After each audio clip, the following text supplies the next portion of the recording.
Dr. Hovind, I love your doctoral thesis. I've torn it to pieces with house and gaffle. I can't remember when I last pissed myself laughing.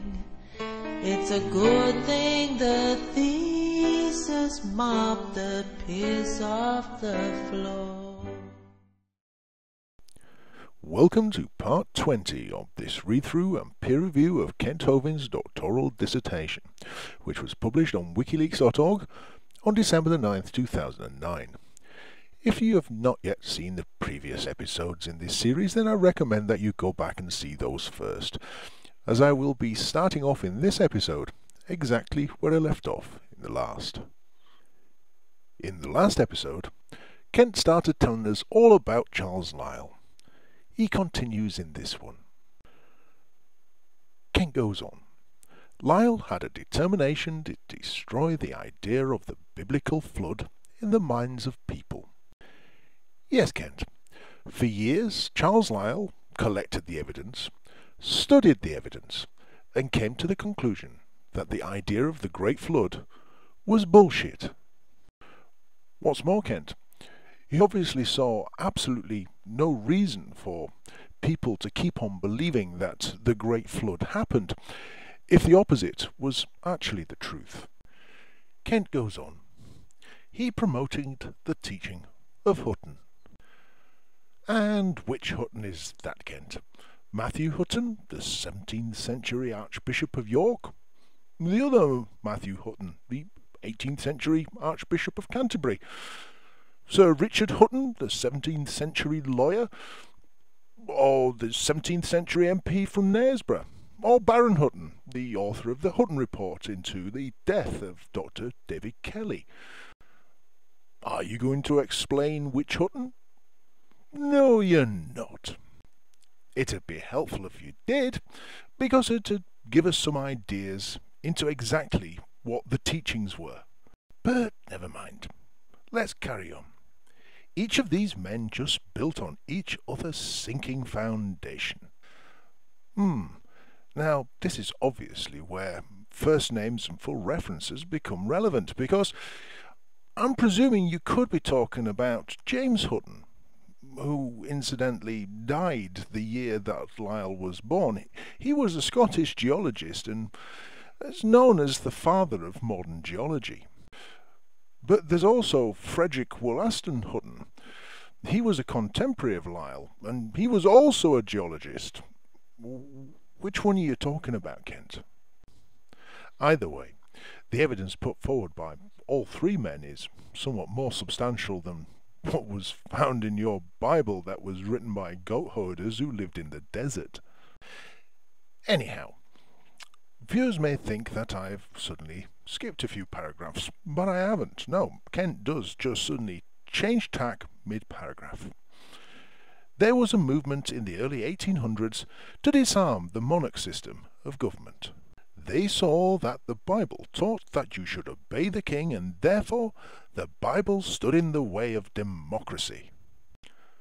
And if you Yanks hadn't disobeyed the king, America would still be part of the British Empire right now. See how that works? The USA was founded on an argument about paying taxes. The irony. Anyway, they thought that by disproving the Bible, they would be able to disarm the monarchists. They had political goals, not scientific goals, for teaching uniformitarianism. Lyell often ridiculed what he called mosaic geology. Now, for the viewer, the word mosaic here does not refer to lots and lots of tiny pieces of ceramic pottery put together to make a large, pretty picture. No, we're talking about Charlton Heston, the biblical era mountaineer who liked to talk to burning trees. Yes, the guy who allegedly freed the slaves from Egypt. Coined the phrase, I know where we're going, it's this way, and then spent 40 years wandering in the desert with the Israelites, presumably on the lookout for tablets that came in a handy pocket-sized box, and who allegedly authored the first several books of the Bible. Anyhow, Kent continues. He was very shrewd and therefore never openly attacked the Bible. Henry Morris, in his book, Long War Against God, page 65, says, Lyell's dominating motivation was his desire to undermine the authority of the Bible. Well, actually, that's not quite as mad as it sounds. You see, back in Lyell's day, the prevailing view was that the world really was kind of created the way that Moses said it was in Genesis. Not necessarily in academia, but certainly in popular science. So, yes, what Kent says is somewhat correct. Lyell did spend most of his life trying to promote the idea that what was written in the Bible was bullshit, and that the earth was not 6,000 years old. So I'm going to give you that one, Kent, because it is, in a way, technically true, but just not quite in the way that you portray it. Anyway, I should at this point just point out that we're now on page 35 of Kent's doctoral dissertation, and at least getting on towards 30 of those into this particular chapter. We've covered many great names synonymous with the word evolution, such as the snake in the Garden of Eden, Plato, Aristotle, Voltaire, and now, finally, we get to this paragraph. The next man we come to in tracing the history of evolution is a man by the name of Charles Darwin. At last. Darwin was born in 1809 and died in 1882. He is most famous for two books that he authored.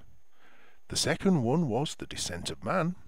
The first one, and most famous, is The Origin of Species by means of natural selection. That's the original version of The Origin of Species, available from most good bookshops, and not the one that's forwarded by a fuckwit and available from waste paper bins outside universities. This book also had a subtitle called The Preservation of the Favoured Races in the Struggle for Life. There's nothing quite like a veiled racist slur, is there, Kent? Why didn't you just come straight out with it like Ray Comfort did? But anyway, he took a 5-year voyage in the 1830s on the HMS Beagle. During that voyage, he read extensively Lyell's book. This greatly influenced him to think that the Earth was millions of years old. When he returned from his voyage, he was encouraged by Lyell to publish a book. Darwin wrote for many years, but never published the book. Lyell realized that a man named Wallace was going to beat Darwin to the punch in publishing such a book on evolution. Once again, Kent, first names and references would be handy here. Or are you trying to lead us to believe that, upon hearing of the publication of The Origin of Species, Wallace let out the cry, "You can publish before us, but you can never take our freedom"? Lyell encouraged Darwin to go ahead and publish his book. Darwin published it in 1859.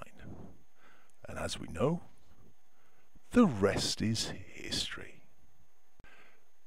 But as we'll find out in the next episode, not quite the history that you portray.